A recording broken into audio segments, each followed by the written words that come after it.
मेरे प्यारे साथियों, हिदायत अल्लाह के हाथ में है, हिदायत आलिम के हाथ में भी नहीं है। आलिम रास्ता बता सकता है, आलिम तबलीग कर सकता है, आलिम आपको सही रास्ता बता सकता है, मगर आपको हिदायत देना अल्लाह के इख्तियार में है। अल्लाह अपने नबी से कुरान में कहता है, इन्नका ला तहदी मन अहबब्ता वलाकिन्नल्लाह यहदी मन यशा। ऐ मेरे नबी, आप जिसको चाहें उसको हिदायत नहीं दे सकते, हिदायत तो अल्लाह के हाथ में, अल्लाह जिसको चाहता हिदायत देता है। सबक ये दे रहे हैं, ऐ सच्चाई के रास्ते पे चलने वाले, ऐ दीन के रास्ते पे चलने वाले, दुनिया तेरा मजाक उड़ाएगी, तू परवाह मत करना। ऐ नकाब पहनने वाली खातून, तू नकाब पहन के निकलेगी, कोई नारा भी लगाएगा अपने मजहब का, तू खामोशी से आगे बढ़ जाना। ऐ दाढ़ी रखने वाले नौजवान, तेरी दाढ़ी का मजाक भी उड़ाया जाएगा, तू अपनी दाढ़ी पर कभी शर्माने की कोशिश मत करना। कहीं लोगों के हंसी मजाक को सुन करके अपनी दाढ़ी को साफ मत कर देना, कहीं लोगों के हंसी मजाक को सुन करके अपने नकाब से ऐ मुसलमान औरत तो समझौता मत कर लेना। हजरत नूह ने सबक दिया। दुनिया कुत्ते भौंकते रहते हैं और हाथी चलता रहता है, हाथी की चाल पे कुत्तों के भौंकने से कोई फर्क नहीं पड़ता है। अल्हम्दुलिल्लाह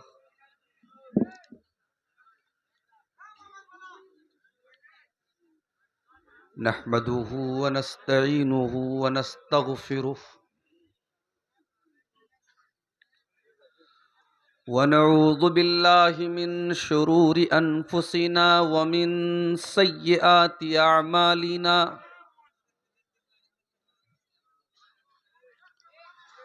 मन यहदिहिल्लाहु फला मुदिल्ल लह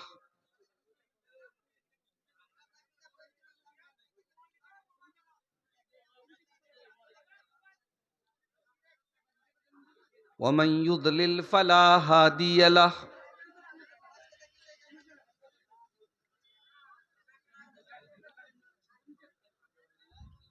व अशहदु अल्ला इलाहा इल्लल्लाहु वहदहु ला शरीक लह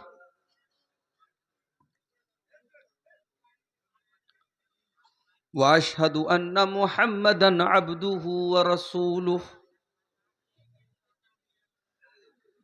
या अय्युहल्लज़ीना आमनुत्तकुल्लाहा हक्क तुकातिही वला तमूतुन्न इल्ला व अंतुम मुस्लिमून। या अय्युहन्नासुत्तकू रब्बकुमुल्लज़ी खलक़कुम मिन नफ्सिन वाहिदा व खलक़ मिन्हा ज़ौजहा व बत्त मिन्हुमा रिजालन कसीरन व निसाअ।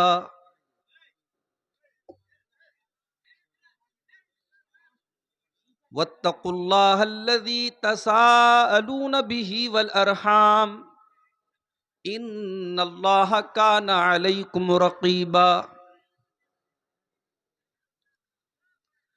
या अय्युहल्लज़ीना आमनुत्तकुल्लाहा वक़ूलू क़ौलन सदीदा युस्लिह लकुम अमालकुम व यग़फिर लकुम ज़ुनूबकुम व मन युतिइल्लाह व रसूलहु फ़क़द फ़ाज़ फ़ौज़न अज़ीमा।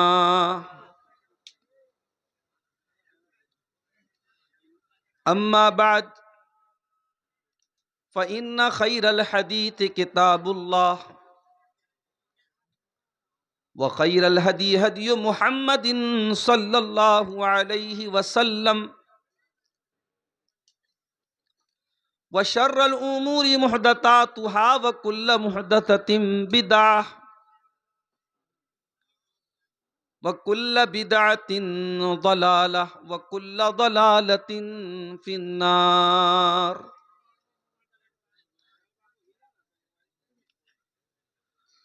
अऊज़ु बिल्लाहि मिनश शैतानिर रजीम। बिस्मिल्लाहिर रहमानिर रहीम।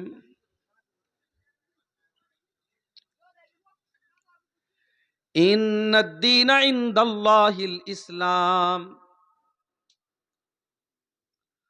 वक़ाल तआला फ़ी मक़ामिन आख़र इन्नहुम इन यज़हरू अलैकुम यरजुमुकुम औ युईदुकुम फी मिल्लतिहिम वलन तुफ्लिहू इदन अबदा।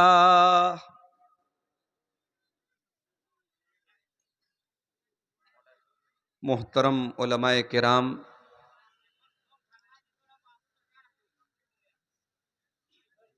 अरे भाई एक बार सेट करके बैठ जाओ यार, क्यों डिस्टर्ब कर रहे हो? सामने पूरी पब्लिक के बीच में और मेरे बीच में जो ना ये तमाम स्टैंड जो है रुकावट बन के खड़े, कैसे समझाएं? नहीं अच्छा लगता। नहीं, खामोश रहिए, अब लगा है तो खामोश रहिए। ये जलसे वालों को चाहिए ना, पहले उसको कंट्रोल करें।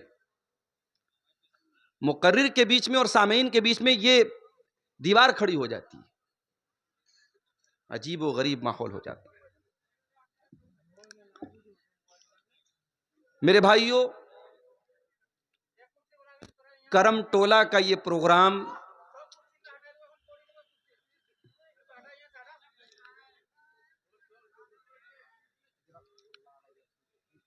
दो दिन का ये प्रोग्राम आप सुन रहे हैं। कल भी आपने उलमा के बयानात सुने, आज भी आपने बहुत अच्छी और बहुत अहम तकरीरें समाअत फरमाई। उत्तर प्रदेश की सरजमीन से शेख मेराज सलफ़ी साहब तशरीफ़ लाए थे, उनका खिताब आपने सुना। झारखंड की सरजमीन के दो नौजवान खुतबा शेख इमामुल इस्लाम असरी और शेख परवेज़ अब्दुल कबीर सफ़ावी का खिताब भी अभी आपने मुझसे पहले समाअत किया। अब इस सिलसिले की आखिरी कड़ी के तौर पर मैं आपके सामने हाजिर हुआ हूं। मेरे भाइयों, अल्लाह रब्बुल आलमीन का जितना भी हम शुक्र अदा करें कम है कि उसने हमें और आपको मुसलमान बनाया है। अल्लाह की सबसे अजीम नेमत, सबसे बड़ी नेमत अगर कोई है तो वो हिदायत की नेमत है। अल्लाह ने हमें और आपको हिदायत की नेमत से नवाजा है। इसी मुल्क में करोड़ों लोग ऐसे हैं जो अल्लाह के अलावा किसी नदी की, किसी पेड़ की, किसी जानवर की, धरती की, आसमान की, कुत्ते की, सूअर की, यहां तक के शर्मगाह तक की इबादत करते हैं। बहुत दूर नहीं, आपके झारखंड और बिहार से सटा हुआ एक स्टेट है, आसाम का इलाका। आसाम में कामाख्या नाम का एक हमारे गैर मुस्लिम भाइयों का इबादत खाना है, उनका पूजा स्थल है, और वहां बाकायदा औरत की शर्मगाह की छवि बनाकर उसकी इबादत होती है। हमारे उत्तर प्रदेश में अभी महाकुंभ का त्यौहार चल रहा है हमारे गैर मुस्लिम भाइयों का। पूरे देश से करोड़ों लोग वहां आ रहे हैं और ये अकीदा रखते हैं कि साहब हमने गंगा में स्नान कर लिया, हमारे पाप धुल गए। उसमें आपको ऐसे लोग भी मिलेंगे जो नंगे हैं, कपड़ा नहीं पहनते बदन पर।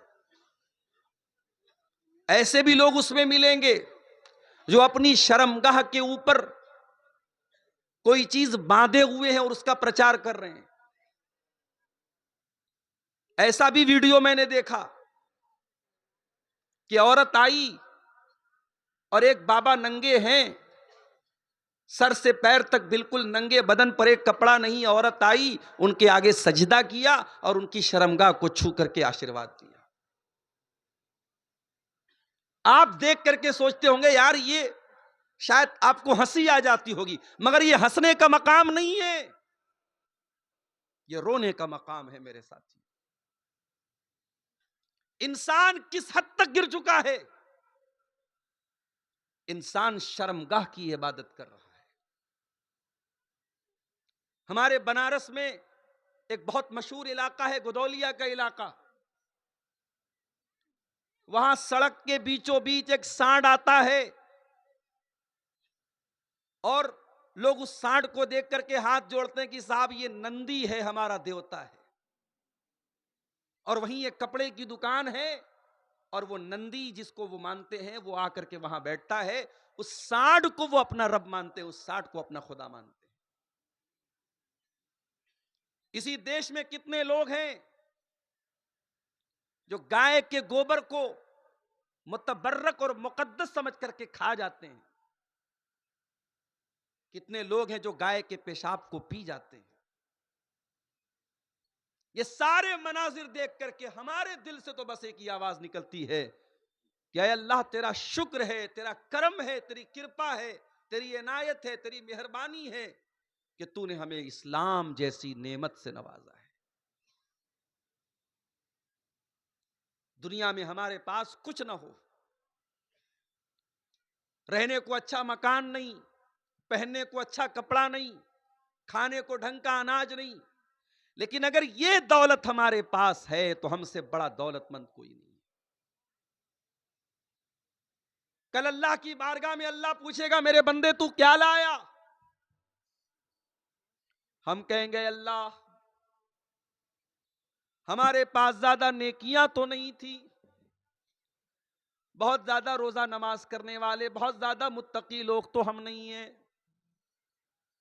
आए अल्लाह बहुत ज्यादा परहेजगार और मुत्तकी हम लोग नहीं हैं। अल्लाह पूछेगा मेरे बंदे तू क्या लाया? हम कहेंगे अल्लाह ज्यादा रोजा नमाज तो हमारे पास नहीं है, ज्यादा तकवा तो नहीं है, ज्यादा दीनदारी तो नहीं है, लेकिन ऐ अल्लाह ये पेशानी अगर झुकी है तो तेरी बारगाह में झुकी है, तेरी तौहीद लेकर के आए हैं। आए अल्लाह तेरी तौहीद के साथ कभी हमने कोई समझौता नहीं किया।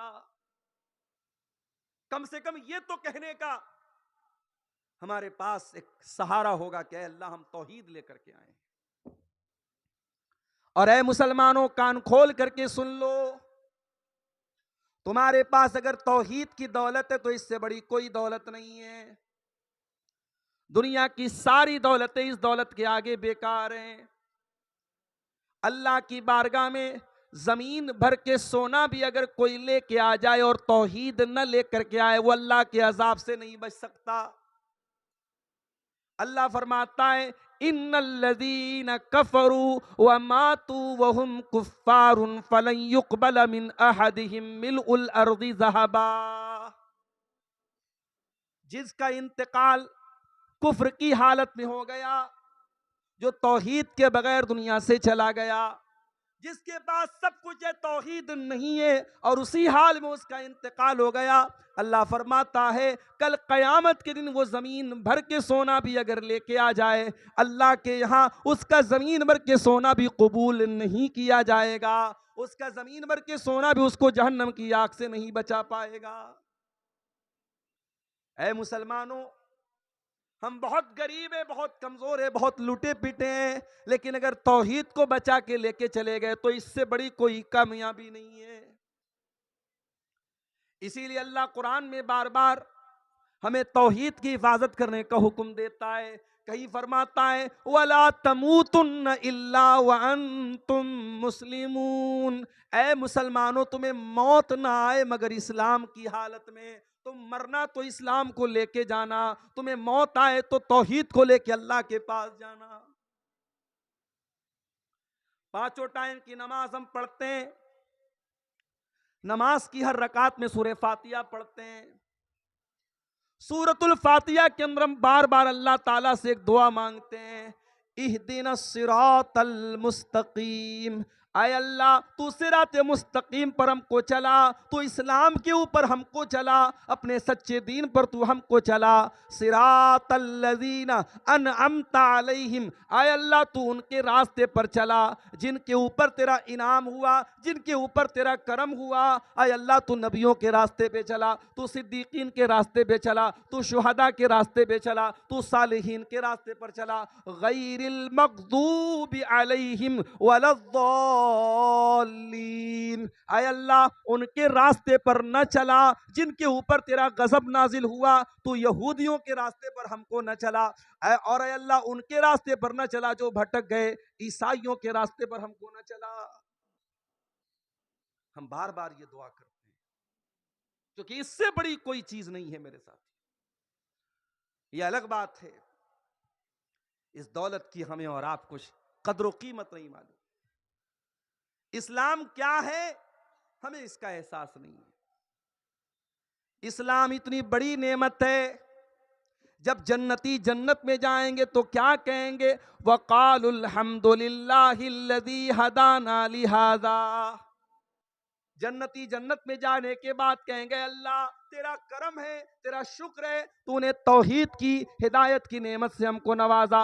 वमा कुन्ना लिनहतदिय लौला अन हदानल्लाह, आय अल्लाह अगर तू हमको हिदायत न देता तो हम हिदायत पाने वाले न होते। भाई अब्दुल गफ्फार साहब को क्या पता था कि मैं मुसलमान के घर में पैदा हो जाऊं? ये तो अल्लाह ताला ने मेरी किस्मत संवारी कि मैं मुसलमान के घर में पैदा हुआ। किसी मुशरिक के घर पैदा होता तो किसी गाय को देख करके मैं भी हाथ जोड़ रहा होता, किसी गाय का पेशाब मैं भी पी रहा होता। तो अल्लाह अगर हमें हिदायत ना देता तो हम हिदायत नहीं पा सकते थे मेरे प्यारे से। और अल्लाह जब चाहे जिसको चाहे हिदायत दे सकता है। हमारे उत्तर प्रदेश में एक शहर है आजमगढ़, आजमगढ़ में एक नौजवान लड़का जिसका नाम बांके राम था, गैर मुस्लिम घराने से उसका ताल्लुक था। उस लड़के के मन के अंदर जिज्ञासा पैदा हुई, ख्वाहिश पैदा हुई, इस्लाम का मुताला करने की। पढ़ा लिखा नौजवान था, उसने इस्लाम का मुताला किया, इस्लाम की स्टडी की, कुरान को पढ़ा, नबी की सीरत को पढ़ा, नबी की जिंदगी को पढ़ा। एक मौलवी साहब से मिला, मौलवी साहब मैं इस्लाम को स्वीकार करना चाहता हूं, क्या करना पड़ेगा? मौलवी साहब ने कहा जाओ गुस्ल करके आओ। गुस्ल करके आया, पाक साफ हो करके आया। मौलवी साहब ने कहा चलो कलमा पढ़ो, अशहदु अल्ला इलाहा इल्लल्लाह, मैं गवाही देता हूं अल्लाह के सिवा कोई इबादत के लायक नहीं है, व अशहदु अन्न मुहम्मदन अब्दुहु व रसूलुहु, और मैं गवाही देता हूं कि मोहम्मद सल्लल्लाहु अलैहि वसल्लम अल्लाह के बंदे हैं, अल्लाह के रसूल हैं। वो लड़का मुसलमान हो गया। मौलवी साहब ने कहा अब क्या चाहते हो? कहा मौलवी साहब मैंने इस्लाम कबूल तो कर लिया, मगर मैं चाहता हूं मैं इस्लाम की और स्टडी करूं और मुताला करूं, मैं कुरान की लैंग्वेज को पढ़ना चाहता हूं, मैं हदीस को पढ़ना चाहता हूं। मौलवी साहब ने कहा बहुत मेहनत करना पड़ेगा, कि मैं मेहनत करने को तैयार हूं। उस लड़के ने उत्तर प्रदेश से 2000 किलोमीटर दूर तमिलनाडु का सफर किया, और तमिलनाडु के एक इलाके उमराबाद में जमात अहले हदीस का एक बहुत बड़ा इदारा जिसका नाम जामिया दारुस्सलाम उमराबाद है, वहां जाकर के उसने एडमिशन लिया। उस लड़के ने 10 साल तक उस इदारे में तालीम हासिल की, और वहां से पूरा आलिम बन करके, कुरान और हदीस का जानकार बन करके निकला। उसके नंबर इतने अच्छे आए, उतने उसके मार्क्स इतने अच्छे आए, उसका एडमिशन मदीना यूनिवर्सिटी के अंदर हो गया। मदीना के अंदर उसने एडमिशन लिया। इल्मे हदीस की फैकल्टी में उसका शौक था नबी की हदीसों को पढ़ने का। उसने हदीस की फैकल्टी में एडमिशन लिया, और इल्मे हदीस में पहले उसने बीए किया, फिर एमए किया, फिर पीएचडी किया। इतना पढ़ लिख करके वो इंसान खामोश नहीं बैठा, उसके मन में एक और जज्बा पैदा हुआ कि मैं अपने नबी की तमाम सही हदीसों को इकट्ठा कर दूं। उसने अपने नबी की तमाम सही हदीसें जो अलग अलग किताबों में पाई जाती हैं सबको इकट्ठा किया और 12 जिल्दों में उसने 12 मोटे मोटे वॉल्यूम्स में उसने किताब लिखी और किताब का नाम उसने लिखा अल जामे अस-सही। और दुनिया उस इंसान को डॉक्टर ज़ियाउर रहमान आज़मी के नाम से जानती है। नहीं जानते थे उस लड़के के माँ बाप को भी शायद पता नहीं था कि हमारा ये लड़का मुसलमान होगा और अपने दौर का इतना बड़ा आलिम बनेगा। मेरे प्यारे साथियों, हिदायत अल्लाह के हाथ में है, हिदायत आलिम के हाथ में भी नहीं है। आलिम रास्ता बता सकता है, आलिम तबलीग कर सकता है, आलिम आपको सही रास्ता बता सकता है, मगर आपको हिदायत देना अल्लाह के इख्तियार में है। अल्लाह अपने नबी से कुरान में कहता है इन्नका ला तहदी मन अहबब्ता वलाकिन्नल्लाह यहदी मन यशा। ऐ मेरे नबी, आप जिसको चाहें उसको हिदायत नहीं दे सकते, हिदायत तो अल्लाह के हाथ में, अल्लाह जिसको चाहता हिदायत देता है। नबी के चचा अबू तालिब बहुत प्यार करते थे नबी से, हर मुश्किल मौके पर नबी का साथ देते हैं। जब अबू तालिब के इंतकाल का टाइम आता है, अल्लाह के नबी चाहते मेरे चचा कलमा पढ़ लें। ओ लोगो, कितने खुश नसीब हैं वो लोग जिनके माँ बाप मुसलमान हैं।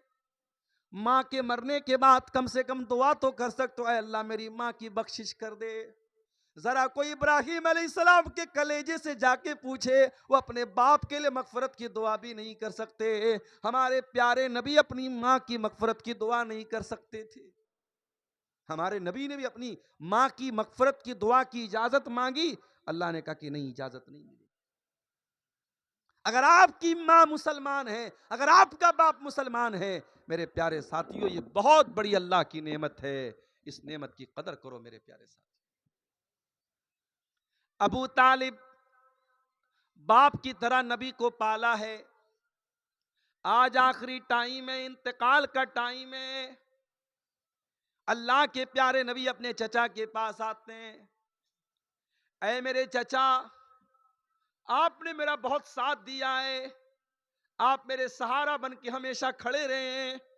आज आपका आखिरी टाइम है। ऐ मेरे चचा, कुल ला इलाहा इल्लल्लाह, बस मेरी एक रिक्वेस्ट है, मान लीजिए, अपने भतीजे की एक बात मान लीजिए। ऐ चचा, ला इलाहा इल्लल्लाह पढ़ दीजिए। ऐ चचा, इस कलमे के जरिए मैं अल्लाह ताला के यहाँ आपके हक में लड़ाई लड़ूंगा और आप जन्नत में जाएंगे। बस ये कलमा पढ़ के आप दुनिया से चले जाइए। अबू तालिब सोच में पड़ गए, क्या करूं, भतीजा इतना बोल रहा है, पढ़ दूं क्या कलमा। वहीं पर अबू जहल बैठा था, वहीं पर अब्दुल्ला बिन उमैया बैठा था। उसने कहा अबू तालिब खबरदार, मरने का टाइम है, जिंदगी भर अपने बाप दादा के तरीके को फॉलो करते रहे, मरने के टाइम कहीं बाप दादा से बगावत मत कर देना। ऐ अबू तालिब, अपने बाप दादा का तरीका न छोड़ के चले जाना, अपने बाप दादा के नाम पे कलंक मत लगने देना, अपने भतीजे की बात मत मानना, जो तेरे बाप दादा का धर्म है उसी धर्म पर कायम रहना। अबू तालिब ने कलमा नहीं पढ़ा। आखिरी जुमला जो अबू तालिब की जुबान से निकला, बुखारी और मुस्लिम की रिवायत, अबू तालिब ये कह करके दुनिया से गए, अला मिल्लत अब्दुल मुत्तलिब, मैं अपने बाप अब्दुल मुत्तलिब के मजहब पर दुनिया से जा रहा हूं। इसीलिए उलमा कहते हैं कि सोहबत का बड़ा असर पड़ता है। अगर अबू तालिब के पास वो अबू जहल ना बैठा होता, अब्दुल्ला बिन उमैया ना बैठा होता, तो शायद अबू तालिब कलमा पढ़ लेते। मगर बुरी संगत और बुरे लोगों के साथ आप उठेंगे बैठेंगे तो उसका असर तो जरूर पड़ेगा आपके ऊपर। हमारी बहुत सारी मुसलमान लड़कियां कॉलेजों में पढ़ती हैं और वो कॉलेज गर्ल्स कॉलेज होता है, वहां लड़के नहीं पढ़ते, सिर्फ लड़कियां पढ़ती हैं। माँ बाप तो बड़े खुश हैं। चलो आज के दौर में हमारी लड़की कोई एजुकेशन में नहीं पढ़ रही है, लड़का लड़की साथ में पढ़ते तो बवाल होता। चलो लड़कियों के कॉलेज में पढ़ रही है, हमारी लड़की सेफ है। माफ कीजिए, आपकी लड़की सेफ नहीं है। आपकी लड़की जिन लड़कियों के साथ पढ़ती है, आप तो बड़े दीनदार हैं, आप तो इस्लाम को फॉलो करने वाले हैं, लेकिन आपकी लड़की जिस कॉलेज में पढ़ती है वहां बहुत सारी ऐसी लड़कियां हैं जिनके 10-10 बॉय फ्रेंड हैं, जो रात रात भर लड़कियों से चैटिंग करती हैं, जो जिना करती हैं, जो बदकारी करती हैं। और आपकी लड़की जब ऐसी लड़कियों के साथ पढ़ेगी तो उनका असर आपकी बेटी के ऊपर भी पड़ेगा। सोहबत का असर पड़ता है मेरे प्यारे साथी। अबू तालिब के ऊपर सोहबत का असर पड़ा, कलमा नहीं पढ़ सके, इंतकाल हो गया। और कुरान की आयत नाजिल हो गई, इन्नका ला तहदी मन अहबब्ता वलाकिन्नल्लाह यहदी मन यशा। ऐ मेरे नबी, आप जिसको चाहें उसको हिदायत नहीं मिलेगी, अल्लाह जिसको चाहेगा उसको हिदायत मिलेगी। हिदायत हमारे हाथ में नहीं है मेरे प्यारे साथी। इसीलिए शायर कहता है, अबू तालिब के किस्से ने हकीकत खोल कर रख दी, न हो आंखें न हो आंखें तो घर की रोशनी से कुछ नहीं होता। अगर आपकी आंखों में रोशनी ही नहीं है, आपके घर में बड़े बड़े बल्ब लगा दिए जाएं, बड़े बड़ी मरकरी लगा दी जाए, बड़े बड़े ट्यूबलाइट लगा दिए जाएं, अगर आपकी आंखों में रोशनी ही नहीं है तो लाइट का क्या फायदा है। मेरे प्यारे साथियों, अबू तालिब नबी के चचा होने के बावजूद, नबी के गार्जियन होने के बावजूद कलमा नहीं पढ़ पाए। एक और मिसाल दे दूं आपको, हजरत नूह अलैहिस्सलाम का नाम सुना है आपने? 950 साल तक, 950, 1000 में 50 साल कम, इतनी उम्र तक हजरत नूह अलैहिस्सलाम अल्लाह के दीन को फैलाते रहे। अगर आज नमाज पर करम टोला में तकरीर हुई और कल सुबह कोई फजर न पड़े तो माफ करना, तकरीर करने वाले का क्या कसूर है। हर साल जलसा हो रहा है, पर्दे पर तकरीरें हो रही हैं, लेकिन आपके करम टोला में जैसे ही मैं दाखिल हुआ, मैंने देखा जवान लड़की अपनी माँ के साथ जलसे में आ रही है, होठों पर लिपस्टिक भी लगी हुई है, चमकदार कपड़ा भी पहने हुए है, खुशबू में बसी हुई है और तकरीर सुनने के लिए आ रही है। कितनी तकरीरें उलमा ने बयान की, न बेपर्दगी में कमी आई न बेहयाई में कमी आई। अगर आप अमल नहीं करते हैं तो माफ करना मेरे प्यारे साथियों, इसमें तकरीर करने वालों का, बयान करने वालों का क्या कसूर है। नूह अलैहिस्सलाम 950 साल तक तबलीग करते रहे और थोड़े से लोग उनके ऊपर ईमान लाए। अल्लाह ने हुक्म दिया कि ऐ नूह, अब बस बहुत हो गया, वस्नइल फुल्का बिआयुनिना, ऐ नूह अलैहिस्सलाम हमारे हुक्म से कश्ती बनाओ। नूह अलैहिस्सलाम ने पूछा नहीं, अय अल्लाह कश्ती क्यों बनाओ, पानी तो नहीं है यहां पे। हजरत नूह अलैहिस्सलाम गंगा के किनारे थोड़ी रहते थे, उनको लाल बथानी से मनिहारी हमको जाना हो तो हमें कश्ती का सहारा लेना पड़ता है, बीच में नदी है, वहां तो दूर दूर तक नदी नहीं थी। नूह अलैहिस्सलाम ने, अल्लाह ने हुक्म दिया कश्ती बनाओ। नूह अलैहिस्सलाम ने लॉजिक नहीं पूछी। आज हमारा नौजवान हर चीज की लॉजिक पूछता है। मौलवी साहब, एक औरत का मेरे पास मैसेज आया, मौलवी साहब ये बताइए कि शौहर के मरने के बाद बीवी को 4 महीना 10 दिन की इद्दत क्यों गुजारनी पड़ती है। मैंने कहा कि मेरी बहन, बीवी को अपने शौहर के एहतराम में, मियाँ बीवी का रिश्ता एहतराम का रिश्ता है, बीवी अपने शौहर का की इज्जत करती है, एहतराम करती है, सम्मान करती है, रिस्पेक्ट करती है। तो अल्लाह ताला ने हुक्म दिया है कि शौहर मर जाए तो बीवी 4 महीना 10 दिन तक इद्दत गुजारे। और फिर मैंने उस बहन को यह भी नसीहत की कि हर चीज की लॉजिक मत तलाश किया करो। शरीयत में आपको बहुत सारी ऐसी चीजें मिलेंगी, कोई लॉजिक नहीं है, कोई लॉजिक नहीं। जाड़े का मौसम आया, आप मोजा पहने हुए हैं, ट्रेन पे मैं सफर करके आता हूं, अपनी मंजिल पर पहुंचा, देखा मोजा बहुत गंदा हो गया है। मैं वजू की हालत में, अगर मैंने मोजा पहना हुआ है, शरीयत कहती है कि सफर में आप 3 दिन तक मोजा पहने पहने वजू कीजिए और पैर धोने के बजाय पैर के ऊपर मसा कर लीजिए। अब लॉजिक ये कहती है कि साहब जब मैंने मोजा पहना है तो मोजे पर जो डस्ट लग रहा है, जो गंदगी लग रही है, वो तो नीचे लग रही है, तो मसा तो नीचे होना चाहिए, मगर मसा नीचे नहीं, मसा ऊपर होगा। दीन में हर जगह लॉजिक नहीं चलेगी मेरे प्यारे से। अल्लाह ने कहा ऐ नू कश्ती बनाओ, नूह अलैहिस्सलाम ने लॉजिक नहीं पूछी, कश्ती बनाने लगे। ये भी नहीं पूछा अल्लाह कश्ती क्यों बना रहा हूं, पानी तो दूर दूर तक नहीं है। नूह अलैहिस्सलाम कश्ती बनाने लगे। अब कश्ती बनाते चले जा रहे, कौम के लोग आते चले जा रहे। कुल्लमा मर्रा अलैहि मलउम मिन कौमिही सखिरू मिनहु, जब कौम के लोग वहां से गुजरते हैं तो मजाक उड़ाते हैं, देखो भाई हजरत नूह तो बड़ई बन गए, ये तो बड़ई का काम कर रहे हैं, ये तो कश्ती बना रहे, लोग मजाक उड़ा रहे, लोग ठट्ठा कर रहे हैं, लोग हंसी उड़ा रहे हैं, मगर नूह अलैहिस्सलाम खामोशी से अपना काम करते चले जा रहे हैं।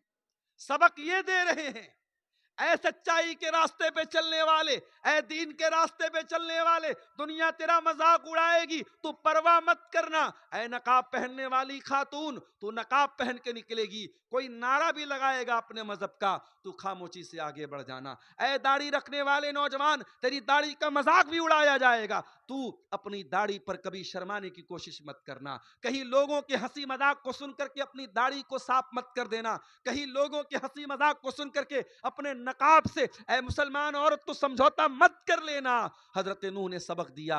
दुनिया कुत्ते भौंकते रहते हैं और हाथी चलता रहता है, हाथी की चाल पे कुत्तों के भौंकने से कोई फर्क नहीं पड़ता है। नूह अलैहिस्सलाम कश्ती बनाते चले जा रहे हैं और कौम के लोग मजाक उड़ाते चले जा रहे हैं। कश्ती बन करके तैयार, अल्लाह ने फरमाया कि ऐ नूह अब एक काम करो, इस कश्ती पर जितने ईमान वाले हैं सबको शामिल कर लो, और तुम्हारे जितने परिवार के लोग हैं उनको भी कश्ती पर बिठा लो। वमीन कुल्लिन ज़ौजैन इस्नैन, और हर जानदार, हर जानवर का जोड़ा भी अपनी कश्ती में रख लो, जो भी जानदार तुम्हारे सामने मौजूद हैं। नूह अलैहिस्सलाम ने जितने ईमान वाले थे, मुट्ठी भर थोड़े से ईमान वाले थे, सबको अपनी कश्ती पे सवार कर लिया। उनका परिवार भी कश्ती में आ गया। उनकी एक बीवी उनके ऊपर ईमान नहीं लाई, वो कश्ती पे नहीं चढ़ी, और उनका एक बेटा ईमान नहीं लाया, वो कश्ती पे नहीं चढ़ा। बेटे का नाम कनान था, जो उलमा ने बयान किया है वल्लाहु आलम, उसका नाम कनान था। कनान नाम का लड़का बैठा नहीं कश्ती पे, नहीं सवार। जब कश्ती के चलने का टाइम आया, अल्लाह ने जमीन को हुक्म दिया, जमीन से पानी निकलने लगा, पूरी जमीन पानी से भर गई, हर तरफ पानी ही पानी नजर आने लगा। अगर आपको नूह अलैहिस्सलाम के तूफान का अंदाजा लगाना है तो यूट्यूब पे जाके देखना, जब सुनामी आई थी तब क्या हाल था। इंडोनेशिया के वो इलाके जहां बड़ी बड़ी बिल्डिंगें समुद्र के किनारे थी, ताश के पत्तों की तरह डह गई, गिर गई, उन इलाकों से जाके पूछ लेना और अंदाजा लगा लेना कि नूह अलैहिस्सलाम के जमाने में तूफान कैसा आया था। आज भी तूफान आता है तो इंसान की कोई बनाई नहीं बनती, इंसान की कोई ताकत काम नहीं आती। अरे तूफान तो बहुत बड़ी बात है, इतनी तरक्की कर गया हमारा देश भारत, आज भी बिहार के कुछ इलाकों में जब सैलाब आता है, जब बाढ़ आती है, तो नीतीश कुमार जी भी कुछ नहीं कर पाते। कटिहार के कई गांव के गांव डूब जाते हैं, पूरी बस्ती डूब जाती है। गांव के लोग जितने दिन सैलाब आता है अपना गांव छोड़ के कहीं और चले जाते हैं। इस सैलाब का, इस बाढ़ का भी हमारे पास कोई सॉल्यूशन नहीं है। इंसान अल्लाह तबारक व तआला की कुदरत के आगे इतना मजबूर है। इंसान कहता है आई एम सो पावरफुल, मैं बहुत शक्तिशाली हूं। अरे तू क्या शक्तिशाली है, तेरी औकात नहीं है। कितनी बीमारियां हैं, तेरे पास कोई इलाज नहीं है। इतनी मेडिकल साइंस तरक्की कर गई, कैंसर का अभी तक कोई कामयाब इलाज नहीं तलाश किया जा सका। जाओ मुंबई के टाटा कैंसर हॉस्पिटल में जाके देखो, हजारों लोग बेचारे जिंदगी और मौत की लड़ाई लड़ रहे हैं, अपने घर मकान खेत खलियान बेचकर लाखों का इलाज करा रहे। क्यों? मेरा जीवन बच जाए, मेरी जिंदगी बच जाए। इंसान अल्लाह की कुदरत के आगे मजबूर है मेरे प्यारे साथी। नूह अलैहिस्सलाम ने कश्ती पर सबको बिठा लिया, उनका एक लड़का कश्ती पर सवार नहीं हुआ। काला या बुनय्या इरकब माना वला तकुम मअल कौमिल काफिरीन, कहा है मेरे बच्चे जल्दी से कश्ती पे आ जा, काफिरों का साथ न दे, तू काफिरों के साथ डूबने वाला ना बन, मेरी कश्ती में आ जा।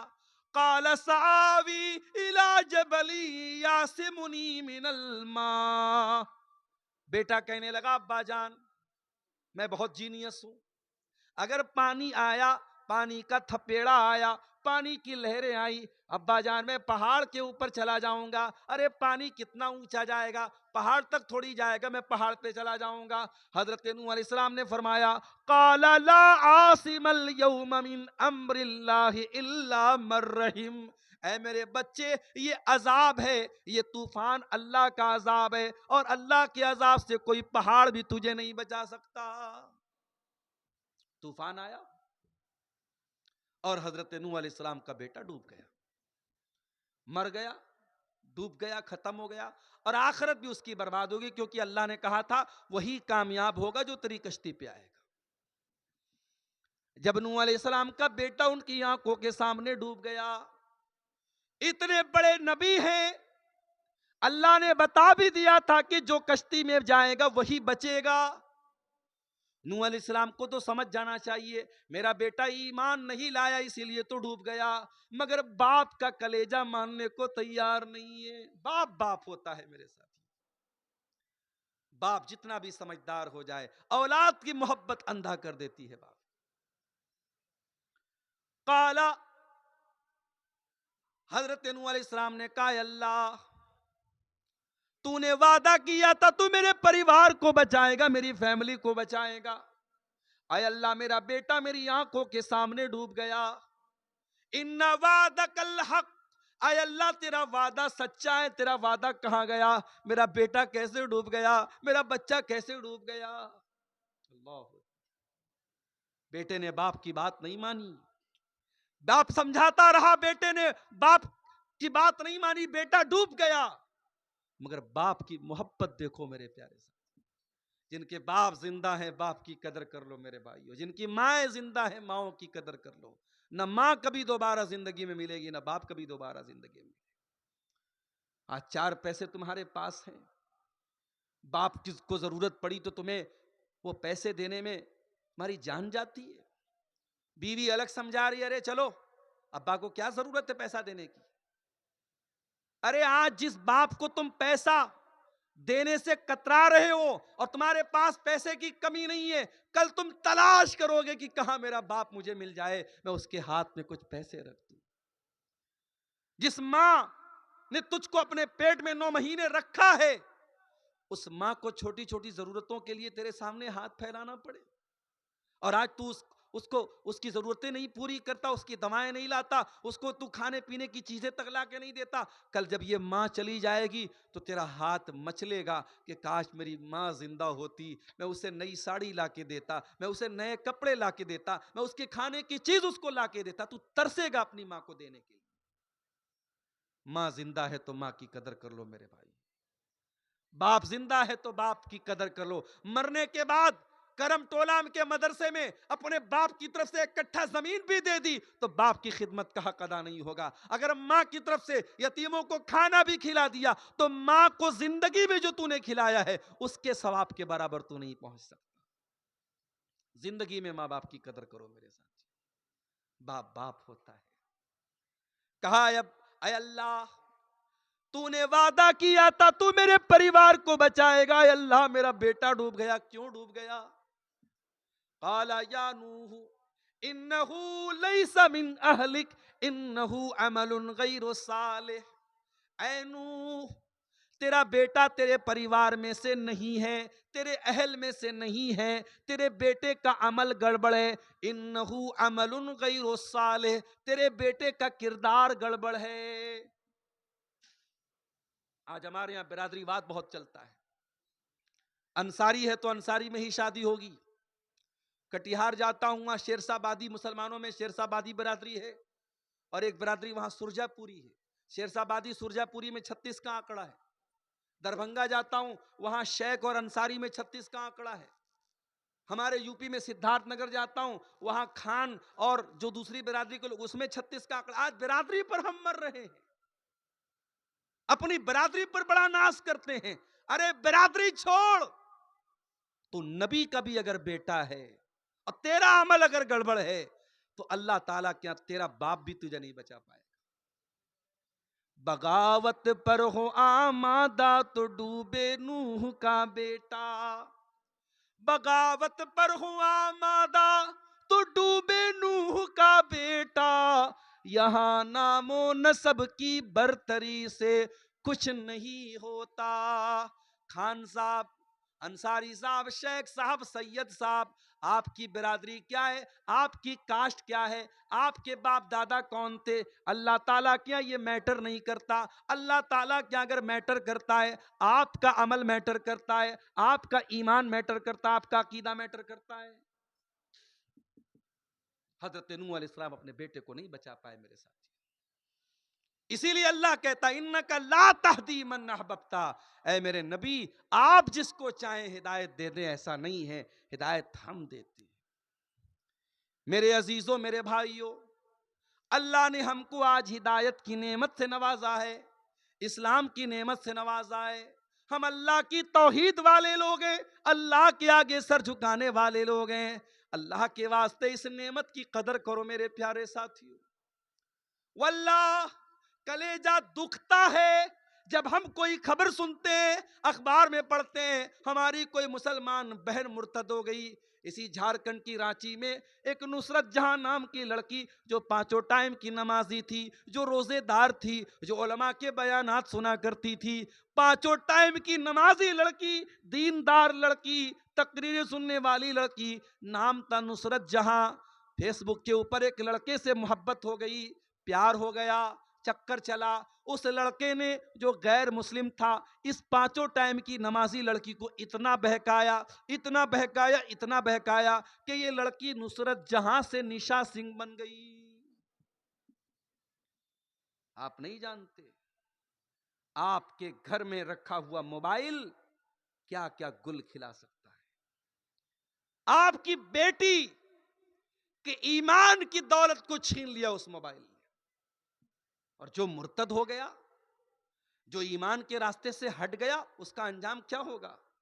वमन यर्तदिद मिनकुम अन दीनिही फयमुत वहुवा काफिरुन फउलाइका हबितत आमालुहुम फिद दुनिया वल आखिरा। जो मुर्तद हो गया, जो इस्लाम को छोड़ करके किसी और मजहब में चला गया और उसी हाल में वो मर गया, अल्लाह फरमाता है दुनिया भी बर्बाद, आखिरत भी बर्बाद। ना दुनिया उसकी कामयाब, ना आखिरत कामयाब। मेरे भाइयों, क्या ये सुनकर के हमारा कलेजा नहीं दुखता, हमारे दिल को तकलीफ नहीं पहुंचती कि आज हमारी मुसलमान बहनें आज मुर्तद हो जाती हैं, आज इस्लाम को छोड़ देती हैं। उनको कोई बताने वाला नहीं कि इस्लाम कितनी बड़ी नेमत है। ये इस्लाम तो वो नेमत है कि सुमैया बिनते खैयात नाम की औरत अपने जवान बेटे के सामने, अबू जहल कहता है, ऐ सुमैया तूने मोहम्मद का दीन नहीं छोड़ा, तूने इस्लाम नहीं छोड़ा, ऐ सुमैया तेरे तन से कपड़े उतार दूंगा, तेरे जवान बेटे के सामने तुझको नंगा कर दूंगा। सुमैया तेरे, तू बूढ़ी हो चुकी है, तू कमजोर हो चुकी है, मगर ऐ सुमैया तेरे दिल में अल्लाह की मोहब्बत और तौहीद की मोहब्बत आज भी उतनी ही मजबूत है। सुमैया अपने दीन को छोड़ने को तैयार नहीं, अपने रब की तौहीद को छोड़ने को तैयार नहीं। सुमैया के बदन से कपड़े उतार लिए गए। अल्लाह, ये मंजर भी देखना था, रूए जमीन को ये मंजर भी देखना था कि जवान बेटे के सामने उसकी मां को नंगा कर दिया गया। ये अजियत भी उस बूढ़ी ने गवारा कर लिया। इतने पर बस न किया अबू जहल ने, कहा है सुमैया, अगर तूने इस्लाम नहीं छोड़ा मैं अभी तुझे कत्ल कर दूंगा। अबू जहल ने बर्ची उठाई और सुमैया की शर्मगाह के ऊपर दे मारा। सुमैया शहीद हो गई, अल्लाह की राह में पहला खून बहाने वाली खातून बन गई। ओ मेरी प्यारी माँ बहनों, अपने दीन को बचा करके सुमैया ने जान दे दी। क्यों? क्योंकि सुमैया का अकीदा था, जान दी दी हुई उसी की थी, हक तो ये है कि हक अदा न हुआ। ये जान तो अल्लाह ने दी थी, अगर आज अल्लाह ने मांग ली तो मैं जान देने को तैयार हूं। सुमैया ने जान दे दी मगर ईमान का समझौता नहीं किया। इस ईमान की, इस दीन की कदर वो समझती थी मेरे प्यारे साथी। इस इस्लाम की कदर व कीमत कोई हजरत बिलाल से पूछे, बिलाल हमारी और आपकी तरह खूबसूरत तो नहीं थे, गोरे चट्टे तो नहीं थे, काले कलूटे थे, हबशा के गुलाम थे। बिलाल को उनका मालिक अरब के तपते हुए सहरा पे लेटाता था, सीने पर गरम पत्थर रखता था और बिलाल से कहता था, ए बिलाल हम तुझे टॉर्चर करना छोड़ देंगे, तुझे तकलीफ पहुंचाना छोड़ देंगे। ए बिलाल बस एक कंडीशन है, तू इस्लाम को छोड़ दे, तू मोहम्मद के दीन को छोड़ दे। बिलाल तू इस्लाम को छोड़ दे, हम तुझे तुझे तकलीफ देना छोड़ देंगे। बिलाल के सीने की चर्बी पिघल रही है मगर बिलाल की जबान से एक ही लफ्ज निकलता है, अहद अहद, मेरा अल्लाह एक है, मेरा रब एक है। उस रब की तौहीद के साथ मैं कोई समझौता करने को तैयार नहीं हूं। मेरे प्यारे साथियों, इस्लाम की कदर कीमत कोई बिलाल से पूछे। इस्लाम की कदर कीमत अगर पूछना है, कोई सुहैब रूमी से जाकर के पूछे। सुहैब रूमी रजी अल्लाह तआला अन्हु जब मक्का से मदीना जाने लगे, अपनी जिंदगी भर की सारी कमाई को साथ में लेके जा रहे हैं। मक्का के काफिरों ने पकड़ा, ऐ सुहैब कहां जा रहे हो? कहा मैं मदीना जा रहा हूं, अपने नबी के शहर जा रहा हूं। मक्का वालों ने कहा, ऐ सुहैब अपने साथ क्या लेके जा रहे हो? कहा अपना धन दौलत लेके जा रहा हूं, अपना रुपया पैसा लेके जा रहा हूं। मक्का वालों ने कहा, अतई तना सोलूकन ला मालक, ऐ सुहैब जब तुम मक्का में आए थे तुम्हारे पास फूटी कौड़ी नहीं थी, आज सारी दौलत लेकर के मदीना जाना चाहते हो। ऐ सुहैब हम तुम्हें जाने नहीं देंगे। कहा फिर क्या करोगे? कहा माल दे करके जाना पड़ेगा। सुहैब रूमी रजी अल्लाह तआला अन्हु ने जिंदगी भर की कमाई एक सेकंड की देर किए बगैर मक्का के काफिरों के हवाले कर दी और खाली हाथ मदीना पहुंचे।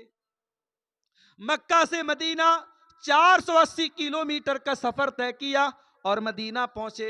अल्लाह के प्यारे नबी फजर की नमाज पढ़ा रहे थे, सुहैब रूमी गए और नमाज में शामिल हो गए। नबी ने सलाम फेरा, सामने सुहैब रूमी नजर आ गए। नबी खड़े हुए, सुहैब को गले लगाया, सुहैब को गले लगाया और गले लगा करके अभी सुहैब ने कुछ बताया नहीं है, अभी सुहैब कुछ बोले नहीं है। नबी ने फरमाया, ऐ सुहैब मुझे अल्लाह की तरफ से सब बता दिया गया है, मुझे खबर दे दी गई है। ऐ सुहैब रबिह तलबैया, रबिह तलबैया, ऐ सुहैब तूने बड़े फायदे का सौदा किया है, तूने बड़े मुनाफे का सौदा किया है। वो इस्लाम हमें मिला है मेरे प्यारे साथी, जिस इस्लाम को पाने के लिए सहाबा ने अपनी जानें दे दी, अपना सब कुछ कुर्बान कर दिया। वो फोकट में हमें मिला है, फ्री में मिला है, इसलिए हमें इस इस्लाम की कदर नहीं मालूम है मेरे प्यारे साथी।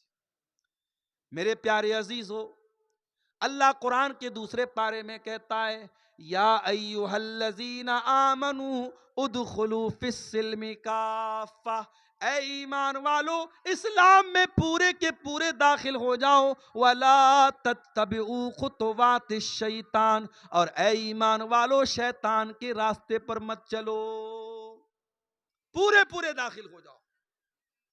आज हम पूरे पूरे दाखिल नहीं है, माफ कीजिएगा। ओ मेरी प्यारी माँ बहनों, बहुत तकरीरें सुनने का जज्बा आपके अंदर है, अपने घर बार को छोड़ करके जलसे में आई हो, पिंडाल में आई हो। अगर आप तकरीर तो सुनती हो, कुरान तो सुनती हो, नबी की हदीसों को तो सुनती हो, लेकिन अगर आप इस्लाम की बात नहीं मानती हो, पर्दा नहीं करती हो, हया नहीं करती हो, शौहर की बात नहीं मानती हो, अपनी इज्जत का ख्याल नहीं करती हो, तो माफ करना मेरी बहनों, आप इस्लाम में पूरी की पूरी दाखिल नहीं है। अल्लाह कह रहा है उदखुलू फिस्सिल्मि काफ़ा, इस्लाम में पूरे के पूरे दाखिल हो जाओ। नबी के जमाने में एक औरत आती है,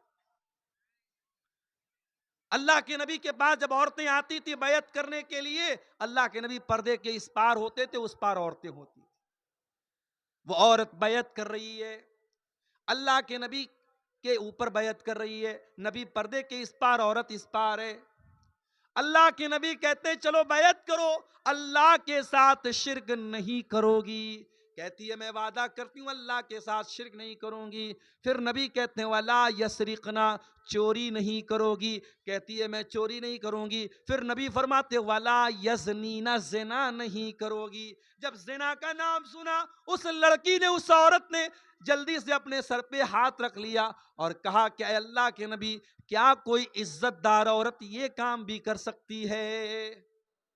हजरत आयशा कहती हैं अल्लाह के नबी को जब पता चला कि जिना का नाम सुन करके उस औरत ने जल्दी से अपने चेहरे पर, अपने सर पर हाथ रख लिया और कहा कि क्या कोई इज्जतदार औरत जिना भी कर सकती है? नबी को उस औरत की ये अदा बहुत पसंद आई कि वो औरत इतनी इज्जतदार औरत है, इतनी पाक दामन औरत है कि जिना का लफ्ज सुन करके उसने कहा कि नहीं, एक इज्जतदार औरत तो ये काम नहीं कर सकती।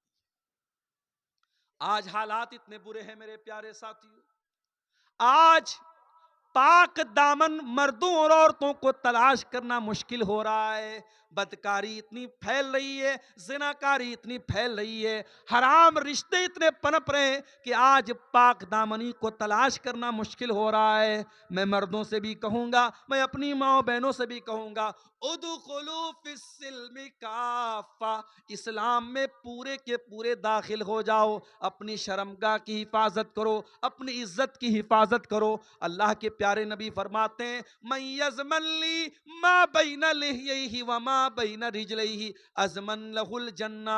दो चीज़ों की गारंटी दे दो, एक ज़बान की गारंटी दे दो, एक शर्मगाह की गारंटी दे दो, मैं तुम्हें जन्नत की गारंटी देता हूँ। अल्लाह के प्यारे नबी यहाँ तक फरमाते हैं, यहाँ तक फरमाते हैं कि हर इंसान के मुकद्दर में ज़िना का हिस्सा लिखा हुआ है। आंखों से गंदी चीज को देखना आंखों का जिना है, जबान से गंदी बातें निकालना जबान का जिना है, कानों से गंदी चीजों को सुनना ये कानों का जिना है, हाथों से गलत चीजों को टच करना ये हाथों का जिना है, और पैर से गलत चीज की तरफ चल के जाना ये पैर का जिना है।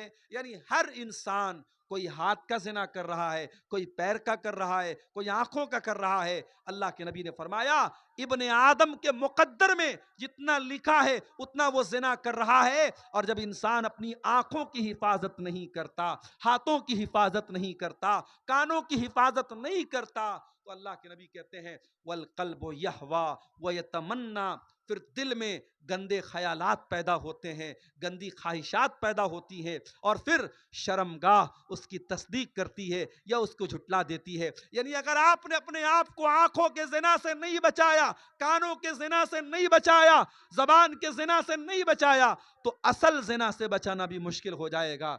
मेरे नौजवान भाइयों, आज सबके हाथ में मोबाइल है, सबके हाथ में सोशल मीडिया है, सबके हाथ में इंटरनेट है। आज नबी की इस हदीस को समझने की जरूरत है। और मैं फिर वही आयत पढ़ता हूं, उदखुलू फिस्सिल्मि काफ़ा, इस्लाम में पूरे के पूरे दाखिल हो जाओ। और आगे बढ़िए, शादी ब्याह को देख लीजिए, चाहे आपके झारखंड के इस इलाके की अंसारी समाज के लोग हों, चाहे आप बंगाल में चले जाएं, बंगाल को देख लीजिए, आप बिहार चले जाएं, बिहार में शेरशाबादी बरादरी के लोगों को देख लीजिए। शादी ब्याह में बहुत सारी हराम चीजें आज हमारे समाज में चल रही हैं। ये जहेज चल रहा है, कहीं बारात चल रही है, कहीं बाकायदा लड़की वालों से बाकायदा लंबी चौड़ी डिमांड की जा रही है। हमारे एक साथी हैं, हमारे साथ टीचर हैं, बिहार के रहने वाले हैं, 8-9 लड़कियां हैं उनकी, बेचारे पूरी उम्र उनकी गुजर, अभी रिटायर होने वाले 2-3 साल में। अभी भी कई लड़कियों की शादी बाकी है। एक लड़की का रिश्ता लगा, अगले दिन मदरसे में आए, मैंने कहा मास्टर साहब मुबारक हो, आपकी बेटी का रिश्ता लग रहा है।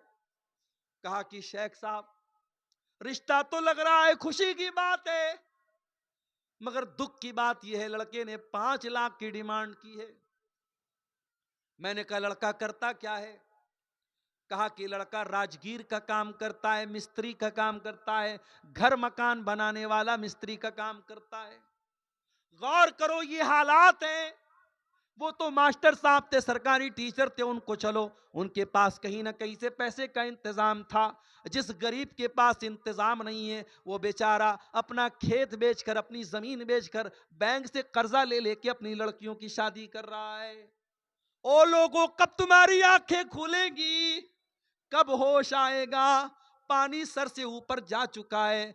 आज इन रस्मों की वजह से कितने गरीब हैं जो अपनी बेटियों की शादी नहीं कर पा रहे हैं। उनकी जवान बेटियां जवानी की दहलीज को पार कर रही हैं। अल्लाह न करे, अल्लाह न करे अगर उन लड़कियों के कदम बह गए, उन लड़कियों ने गलत रास्ता चुन लिया, मेरे प्यारे भाइयों, वो लड़कियां तो गुनहगार होंगी, मगर उसका जिम्मेदार कौन होगा? जिम्मेदार कौन होगा? बड़ी अच्छी पहल अभी बनारस से हुई है। बनारस में अंसारी समाज में एक तंजीम चलती है, बुनकर बुनकर बिरादराना तंजीम उसको बोलते हैं। उस तंजीम ने अभी एक ऐलान किया है कि कोई जहेज नहीं लिया जाएगा। 4-5 छोटे छोटे बर्तन बाप अपनी खुशी से लड़की को देगा, कोई जहेज नहीं दिया जाएगा। शादी के मौके पर सिर्फ 5 जोड़ा कपड़ा दिया जाएगा, उससे ज्यादा नहीं। बारात नहीं जाएगी। शादी में वलीमा में भी एक तरह का खाना होगा, एक से ज्यादा नहीं होगा। हालांकि अभी ये सारी मीटिंग हुई है, सारा कानून पास हुआ है, अमल हो तो बड़ी बात है, लेकिन ये मीटिंग होना और इस तरीके का कानून बनना ये भी बहुत बड़ी बात है। मैं स्वागत करता हूं इस तरीके की पहल का, और मैं चाहता हूं कि बनारस से निकलने वाली ये आवाज आपके झारखंड, गोड्डा, साहेबगंज और आपके इस इलाके में भी उस पर अमल हो, और यहां भी हमारे जो चाहे अंसारी समाज के लोग हैं और दूसरी बिरादरी के लोग हों, अपने शादी ब्याह को मेरे साथियों आसान करो। या अय्युहल्लज़ीना आमनु दुखुलू फिस्सिल्मि काफ़ा, ऐ ईमान वालो इस्लाम में पूरे के पूरे दाखिल हो जाओ। जिस इस्लाम को तुम फॉलो करते हो, अगर वो इस्लाम तुमको नमाज पढ़ने का तरीका बताता है, रोजा रखने का तरीका बताता है, ज़कात का हुक्म बताता है, हज का तरीका बताता है, तो वो इस्लाम आपको शादी ब्याह करने का तरीका भी बताता है। नबी की हदीसों में आपको निकाह का चैप्टर भी मिलेगा, नबी की हदीसों में मेहर का बयान मिलेगा, नबी की हदीसों में वलीमा का बयान मिलेगा, लेकिन नबी की कहीं भी हदीसों में आपको जहेज का बयान नहीं मिलेगा, बारात का बयान नहीं मिलेगा। ये जहेज, ये बारात, ये रस्मो रिवाज जिनकी वजह से आज जीना हराम है समाज का, अल्लाह के वास्ते मेरे प्यारे साथियों इन रस्मों को छोड़ दो। और नौजवानों से कहना चाहता हूं, जरा गट्स पैदा करो, जरा हिम्मत पैदा करो, अपने बाप से जाके कह दो, अपनी मां से जाके कह दो कि ऐ मेरी मां, मैं कोई जहेज नहीं लूंगा, मैं सिंपल तरीके से, सुन्नत तरीके से शादी करूंगा। मेरे साथियों इंशाअल्लाह मैं पूरे यकीन के साथ कहता हूं, हो सकता है वक्ती तौर पर तुम्हें कुछ तकलीफ हो सकता है वक्ती तौर पर तुम्हें लगे यार सब लोग ले रहे हैं, मैं क्यों नहीं ले रहा हूं, मगर आगे चल करके आप एहसास करेंगे, अल्लाह उस निकाह में बरकत अता करेगा। मेरे प्यारे साथी और आगे बढ़िए। एक आदमी 5 टाइम की नमाज पढ़ता है, मस्जिद से बाहर निकलता है, जब मार्केट में बिजनेस करने जाता है, मस्जिद में 5 टाइम की नमाजें पढ़ने वाला और रातों में तहज्जुद की नमाज भी पढ़ने वाला, जब मार्केट में दुकान पर बैठता है, जब बिजनेस करता है, वहां झूठ भी बोलता है, वहां वादा खिलाफी भी करता है, वहां कस्टमर के साथ फ्रॉड भी करता है, वहां वो हराम तरीके भी अपनाता है। ऐ मेरे भाइयों, तुम कारोबार में, अपने बिजनेस में ये क्यों भूल गए कि तुम मुसलमान हो? जिस दीन को तुम मानते हो, जिस मजहब को तुम मानते हो, वो मजहब तुम्हें कारोबार करना भी सिखाता है, वो मजहब तुम्हें बिजनेस करना भी बताता है। क्या नबी ने आपको बिजनेस करने का तरीका नहीं बताया? अल्लाह के प्यारे नबी फरमाते हैं अलबय्यान बिल खियारी मालम यतफर्रका फ इन सदका व बय्यना बूरिका लहुमा फी बैहिमा। जब एक आदमी सामान खरीदता है, एक आदमी सामान बेचता है, अगर दोनों सच बोलते हैं अल्लाह उनके कारोबार में बरकत पैदा करता है। व इन कज़बा व कतमा, और अगर दोनों झूठ बोलते हैं मुहिक़त बरकत बैहिमा, अल्लाह उनके कारोबार की बरकत को छीन लेता है। अल्लाह के नबी एक दिन मार्केट गए, एक सहाबी अनाज बेच रहे थे, गल्ला बेच रहे थे, गालिबन गेहूं या जौ की दुकान थी उनकी। नबी ने उनके जौ के अंदर हाथ डाला, अंदर का जौ भीगा हुआ, ऊपर का सूखा हुआ। नबी ने कहा यह क्या है मेरे भाई? सहाबी ने कहा अल्लाह के नबी बारिश हो गई थी, अनाज भीग गया था, गल्ला भीग गया था, जो भीगा